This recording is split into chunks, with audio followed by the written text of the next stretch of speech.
ուսուցիչների, այլ նաև աշակերտների միջև, աշակերտները միասին բնապահպանական կապույտ խաղ խաղացին, կիսվեցին նախագծի մասին իրենց տպավորություններով, զարգացնելով մշակութային գիտակցումը, թիմային աշխատանքը, թվային կարողունակությունը և քաղաքացիական կարողունակությունը։ Աշխատելով միջազգային խառը թիմերում աշակերտներն ուսումնասիրեցին գլոբալ և տեղական այնպիսի մարտահրավերներ, ինչպիսիք են օդի, ջրի, թափոնների և անտառահատման հիմնախնդիրները, կենսաբազմազանության կորուստը և պահպանությունը տարբեր երկրներում։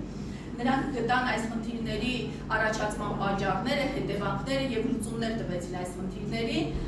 նաև այս լուծումները համապատասխանեցնելով ՄԱԿ-ի կանոն զարգացման նպատակներին և այստեղ զարգացրեցին իրենց բնապահպանական կարողունակությունը և քաղաքացիական կարողունակությունը։ Նշվեց նաև ջրի համաշխարհային օրը, դեպքին ազդեցիկ փաստարկներ ստեղծեցին ջրի կարևորության և պահպանության վերաբերյալ, ջրի ինքնայողության ուղղված գործնական լուծումներ տրվեցին,